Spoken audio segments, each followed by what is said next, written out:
Esta é a história do Pedro, um típico universitário brasileiro. No auge de seus 20 anos, se define como um cara legal, curte séries e música eletrônica. Namora há 3 anos e tem um cachorro chamado Boris. Pretende até o final do curso de ADM fazer um intercâmbio no Canadá e, ao terminar a faculdade, talvez se especializar em marketing. Hoje é um dia especial na vida do Pedro. Ele está prestes a ingressar em uma renomada organização multinacional, o que vai fazer toda a diferença na sua carreira. Mas o que o Pedro precisa saber para se destacar em relação aos demais concorrentes e alcançar um lugar ao sol? Para dar aquela ajudinha ao Pedro, nada melhor do que falar com quem entende do assunto: o gerente-geral de RH de uma grande organização. O currículo ainda é a principal ferramenta para se procurar emprego, né? Sempre que as pessoas precisam se mostrar para o mercado, eles fazem isso através do currículo, né? Então o currículo é como se fosse uma vitrine para que o profissional possa ingressar no mercado. Como o mercado ele é muito competitivo, então o que pega são as questões mais, principalmente as básicas, que devem ser resolvidas pelo candidato. Por exemplo, a redação do currículo. Ele tem que prestar muita atenção para não cometer erros de português, o que é muito comum acontecer. Então, se um selecionador já lê um currículo com erros de português, já é um demérito para o candidato, já que o mercado é tão competitivo. Anote aí o que não pode faltar no seu currículo. Dados pessoais. O passo inicial é dar suas informações pessoais, tais como idade, endereço e contatos. Inclusive as redes sociais, pois muitos empregadores as procuram. Não é necessário mencionar documentos como CPF ou RG. Tais documentos só são exigidos quando se é contratado. Em seguida, aponte sua formação acadêmica, como grau de escolaridade, instituição de ensino e, claro, ano de início e término do seu curso. Defina um objetivo para seu currículo. Esta etapa pode ocorrer antes ou depois dos dados pessoais. Mas seja específico. Aponte o cargo, a função ou a área de trabalho pretendida. Adiante, destaque suas experiências profissionais. A ordem é sempre do trabalho mais atual para o mais antigo. E os candidatos devem destacar o nome da empresa, o período de permanência, o cargo e as principais atribuições exercidas. Também vale a pena destacar as atividades que você desempenhou e que resultaram em retorno financeiro, institucional ou de relacionamento com o mercado. Idiomas. Nível básico não rola. O idioma só deve ser mencionado se for a partir do nível intermediário. E não vale mentir. Afinal, a entrevista na íntegra ou parte dela pode ser na língua estrangeira indicada por você.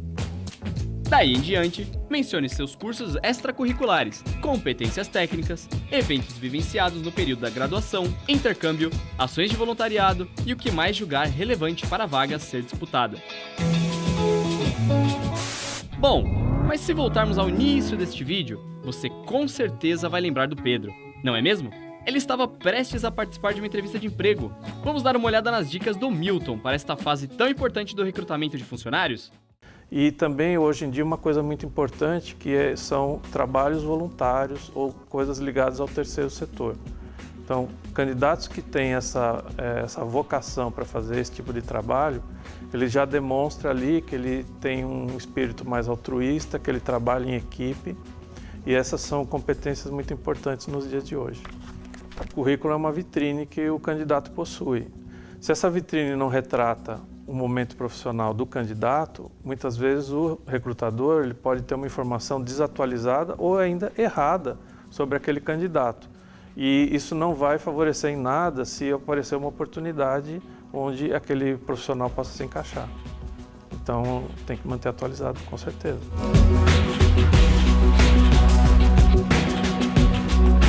Muitas vezes se fala do melhor candidato, né? O melhor candidato é aquele que se adequa melhor àquela posição, né? E para o candidato se adequar melhor à posição, ele tem que ver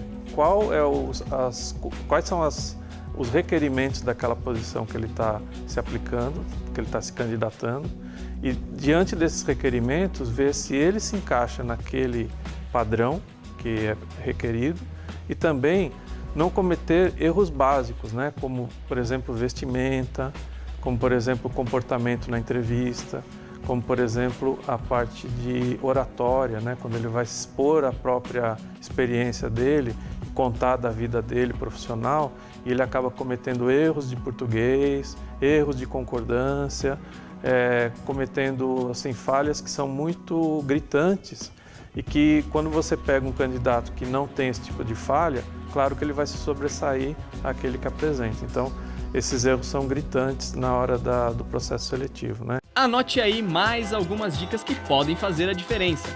Antes da entrevista, pesquise sobre a empresa. Pode ser na internet, não há problemas. Procure conhecer seu histórico, ramos de atuação e suas principais características. Estude seu currículo.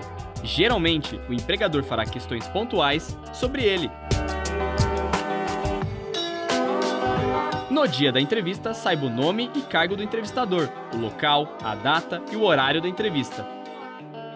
Não se atrase. O ideal é chegar 10 minutos antes da hora marcada. Vista-se de acordo com o perfil da organização ou de sua profissão. Ah, e por favor, desligue o celular. Isso mostra respeito e bom senso. Durante a entrevista, esteja preparado para responder sobre a pretensão salarial, disponibilidade para viagens e limitações de horários, perspectivas futuras, ambições e outras questões de mesma ordem. Evite comentários negativos ou queixas sobre o emprego anterior. Nunca implore pelo emprego. Seja simpático, positivo e demonstre entusiasmo em suas respostas. Ah, se você acha que acabou por aí, está enganado. Se liga nas orientações do Milton sobre dinâmica em grupo, outra etapa fundamental para a seleção e o recrutamento em recursos humanos. Na dinâmica de grupo, o recrutador e o selecionador eles vão montar uma dinâmica adequada para observar características daquele grupo e características individuais que vão melhor se encaixar para aquela vaga. Por exemplo, se uma vaga pede uma pessoa que seja muito analítica, concentrada, etc., na dinâmica de grupo, eles vão propiciar esse ambiente e a pessoa vai demonstrar ali quem tem mais aderência a esse tipo de comportamento. Muitas vezes as pessoas na dinâmica de grupo, querendo mostrar competitividade, garra ou querer se sobressair, vão mascarar aquilo que é próprio delas para criar um comportamento que não é adequado para aquela dinâmica, né? E isso vai influenciar diretamente no resultado. E podem rolar testes práticos, Milton? Muitas vezes o teste prático ele é necessário realmente para você identificar se a pessoa possui aquela experiência, aquela competência necessária para aquele cargo. Se as empresas lançam mão desse tipo de teste, ele realmente agrega no processo seletivo. E eu acho que muitas vezes, né, alguns candidatos colocam até experiências que eles não possuem no currículo. E o teste ele serve para verificar se aquela pessoa realmente tem aquele conhecimento, aquela competência, para que o processo seletivo ele seja realmente efetivo. Porque muitas vezes, só na entrevista ou só no currículo, a empresa não consegue identificar se o candidato realmente possui aquilo que está no currículo, que está declarado ali. Caso o Pedro fique com a vaga, é importante ter claro que sua trajetória profissional não para por aí. Ao contrário, ela está apenas começando. Em pouco tempo, como é típico de sua geração, Pedro já estará traçando novos planos para o futuro. Eu sou da geração X, né?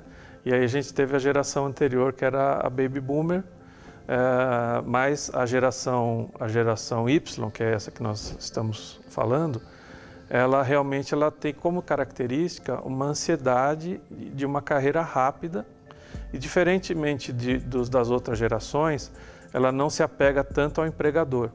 Se houver uma oportunidade numa empresa onde ela vislumbre uma progressão de carreira, muitas vezes ela realmente opta por mudar de empresa porque o foco dela é essa carreira mais rápida, né? O que eu vejo hoje é que nós, como empresas, temos que saber lidar com esse tipo de geração, né? O que nós podemos fazer com isso? Você ter plano de carreira dentro da empresa, propiciar oportunidades de desenvolvimento para as pessoas, para que elas possam usar a empresa como mola de desenvolvimento profissional. A gente não pode só se ater, nesses casos, a simplesmente promoção ou uma carreira rápida. Existem outras coisas que a empresa pode fazer para reter esses talentos da geração Y, né? E esses itens que eu citei, eles são muito importantes para que as pessoas se sintam valorizadas dentro da empresa e vejam que existe oportunidade de crescimento. Isso é o mais importante. Mas o oposto pode acontecer? E a vaga tão sonhada por Pedro não se encaixar no seu perfil? Neste caso, vale a pena ainda manter contato com a empresa, Milton? Com certeza, porque quando existe um processo seletivo e o candidato não é escolhido, muitas vezes é por um detalhe ou ele ainda tem características importantes para uma outra vaga.